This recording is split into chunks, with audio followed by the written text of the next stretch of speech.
হাওড়ায় 7টি নতুন ব্রিজ, জগৎবল্লভপুর এবং ডোমজুড়ে কানা দামোদরের উপর নতুন 7টি ব্রিজ। এর মধ্যে 3টি ব্রিজের কাজ শুরু হয়ে গিয়েছে।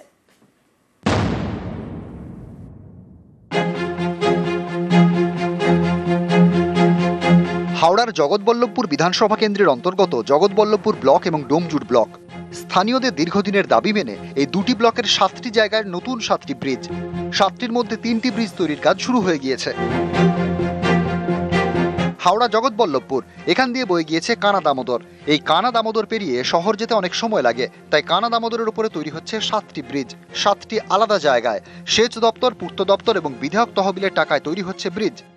বর্তমান রাজ্য সরকারের সহযোগিতায় এই ব্রিজটা হচ্ছে। এখানে কিছু না হোক প্রত্যেক দিন অন্তত 2-3 হাজার লোকের যাতায়াত হয়। আমি রাজ্য সরকারকে ধন্যবাদ দেবো।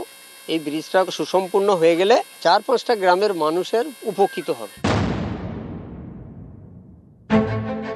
হাওড়া ডোমজুড় ব্লকে তৈরি হচ্ছে 3টি ব্রিজ, কেশবপুর, উত্তর ঝাপরদহ এবং নোনাকুণ্ডুতে। আর জগৎবল্লভপুর ব্লকের চাঁদুল, খাড়াপাড়া, হাফেজপুর এবং কাজির চকে আরও 4টি ব্রিজ। বর্তমানে আমার জগৎবল্লভপুরের দুটো ব্লক মিলে 7টা সেতু হচ্ছে। অলরেডি 3টে কাজ শুরু হয়ে গেছে। আর ডোমজুড় ব্লকে আমার দুটো ব্রিজ হচ্ছে, 1 নম্বর এবং 4 নম্বর ব্রিজ। সে দুটো রেডি হয়ে গেছে, টেন্ডারও হয়ে গেছে। আরও একটা ব্রিজ দীর্ঘদিনের মানুষের দাবি ছিল, গোমেদ মোল্লার ব্রিজ, সেটাও টেন্ডার প্রসেসিংয়ে আছে, সেটাও আমাদের ব্রিজটা তৈরি হবে। জগৎবল্লভপুরের 4টি ব্রিজের মধ্যে 3টি তৈরির কাজ প্রায় শেষের দিকে। জগৎবল্লভপুর শহরের সঙ্গে পাতিহালকে জুড়ে দেবে খাড়াপাড়া ব্রিজ। এই ব্রিজের কাজও অনেকটাই এগিয়ে গিয়েছে। আরেকটি বাকুল ব্রিজ, এর কাজও অনেকটাই হয়ে গিয়েছে।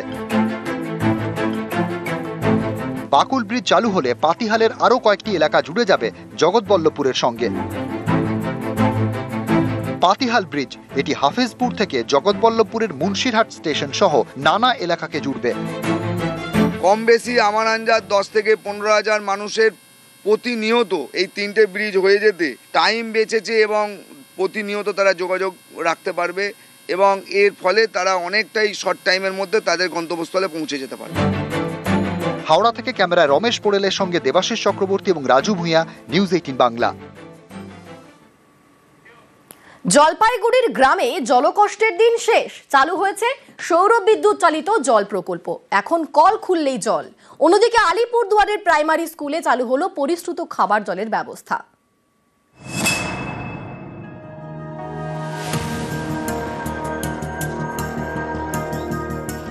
জলপাইগুড়ির নগর বেরুবাড়ি গ্রাম পঞ্চায়েত, এখানকার অমরখানা গ্রামে খাবার জল নিয়ে ভোগান্তির দিন শেষ। চালু হয়েছে সৌর বিদ্যুৎ চালিত জল প্রকল্প।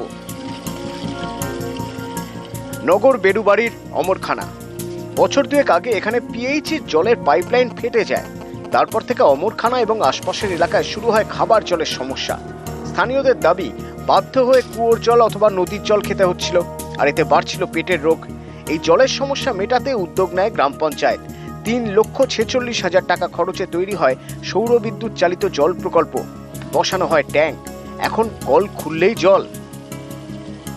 3,46,000 টাকার স্কিম, এটা পঞ্চায়েত তরফ থেকে দেওয়া হয়। তাতে এলাকাবাসী 100-এর উপর লোক এখানে জল পাচ্ছে এবং জলটা স্বচ্ছ এবং ভালো। জলটা পাচ্ছি মোটামুটি আমরা চলছে। আগে খুব কষ্টে ছিলাম, জল পাইছিলাম না। মাঝখানে জল ওই কুয়ার জল খেয়ে আমাদের পেটে একটু অসুখ হয়েছিল। তারপরে এই জলটা প্রশাসন থেকে ব্যবস্থা করে দিচ্ছি। 500-র উপরে পরিবার, ওরা তো সবাই কলের জল, কুয়ার জল খাইতো। আমি সরকারের কাছে আবেদন করছি, করার পর সোলারের ব্যবস্থা করছি। এখন জল পাইয়ে উপকৃত সবাই। আমি সরকারকে ধন্যবাদ জানাচ্ছি।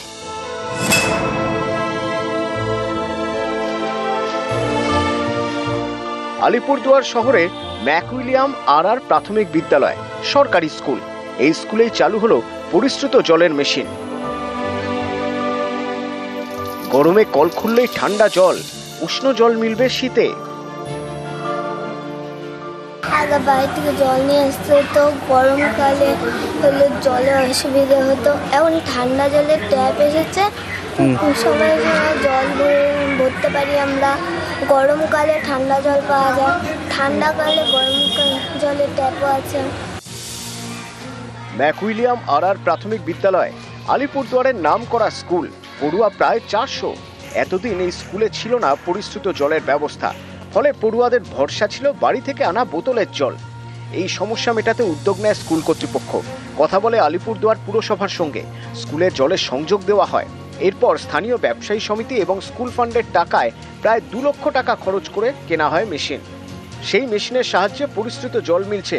স্কুল কর্তৃপক্ষ পড়ুয়াদের জন্য নিয়ম করেছে, এবার থেকে ফাঁকা বোতল আনলেই হবে, বইতে হবে না জল। একদিকে পিউরিফাইড ওয়াটার হচ্ছে, আরেকদিকে ঠান্ডা জল পাচ্ছে এই গরমে। তাতে চোখে মুখেও জল দেওয়া বলুন, গরমের ক্লান্তি ভাব কাটানো এবং তৃষ্ণা মেটানো দুটোই সম্ভব হচ্ছে এবং বাচ্চারা খুব খুশি। সেই প্রচণ্ড গরম ছিল, বাচ্চাকে আসতে দেয় নাই, জল খাওয়ার সমস্যা ছিল, জল খাইতে পারে নাই সেই গরম। পরে ঠান্ডা জল আসলো, এখন বাচ্চাদেরকে পাঠাইতেছি, একটু ভালো হয়েছে, সুস্থ হয়েছে। জলপাইগুড়ি থেকে শান্তনু কর, আলিপুরদুয়ার থেকে রাজকুমার কর্মকার, নিউজ 18 বাংলা।